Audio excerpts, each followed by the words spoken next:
आज मैं आपसे एक सवाल करता हूँ। आपके सामने ऐसा कोई शख्स आए जिसके न हाथ हो न पैर हो, आपके ख्याल में क्या वो एक नॉर्मल जिंदगी गुजार सकता है? तो आइए आज हम ऐसे ही शख्स की कामयाबी की दास्तान सुनाते हैं। अस्सलाम वालेकुम दोस्तों, मैं हूँ सिराज मुसानी, आपके अपने चैनल मुसानी विजन के साथ। You want to know why God gave me a foot? 'Cause the devil's my footstool. You want to know why God gave me a heel? Because with my heel, I crushed the snake's head.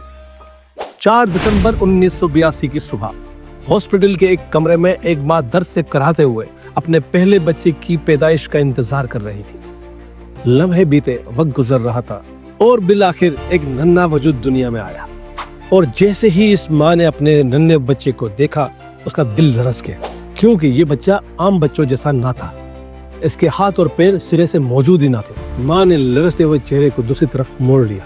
आंखों में आंसू थे और दिल में एक सवाल था कि बच्चा अब जिएगा कैसे। When I was born without limbs, my parents didn't know that I was going to be born this way, and so when I was born, I said, "Surprise!" My doctor said, "We are so sorry. He's not going to be a person of any quality of life." They called me literally. They said, "We're sorry. He's going to be a vegetable. He's not going to walk."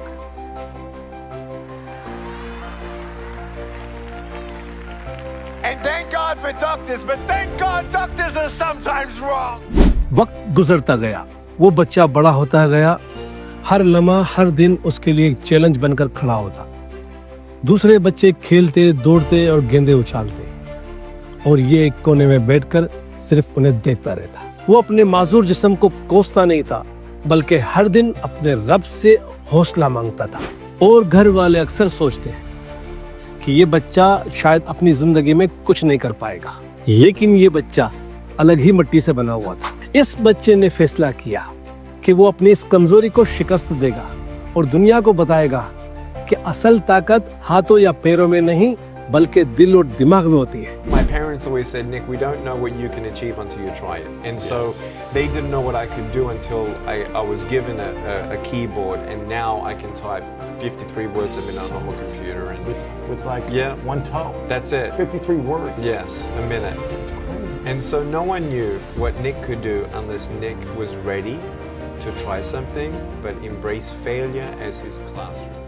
उसने मेहनत शुरू कर दी और दुनिया की परवाह किए बगैर अपने आप को एक कामयाब इंसान बनाने में मशगूल हो गया। और फिर यही बच्चा जो कभी माँ के सामने एक कमजोर वजूद था, आज पूरी दुनिया के सामने हीरो बन गया। Disabling things that you'll ever experience in your life.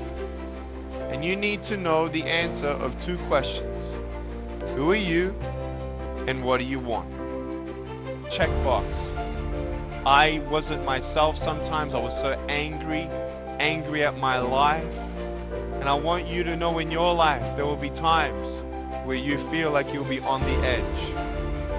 But when you look at the word disabled, D-I-S-A-B-L-E-D.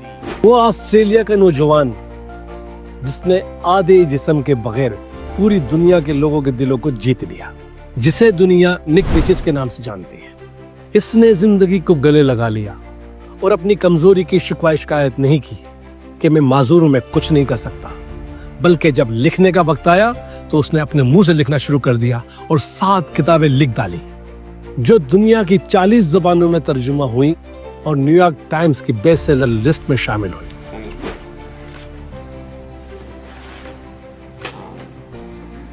C-A?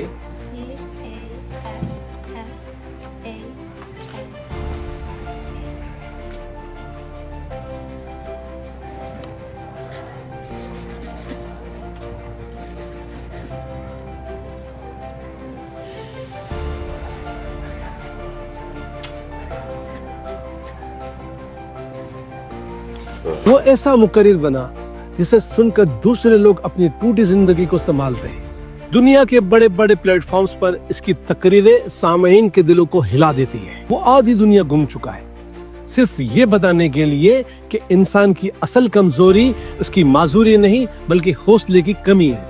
You may have arms and legs, but unless you know 3 things. Number 1, who are you and what your value is? Number 2, what is your purpose here in life? And number 3, what is your destiny when you're done here? If you don't know the answers of any of those 3 questions, you're more disabled than I. निक ने अपनी जद्दोजहद को एक इदारे की शक्ल दी। 2005 में life without limbs और 2007 में एटीट्यूड इज एटीट्यूड के नाम से इदारे बनाए, जहां वो अफराद, इदारों और हुकूमतों को कामयाब जिंदगी गुजारने के उसूल सिखाता था। आज इसके चाहने वाले दुनिया भर में मौजूद हैं।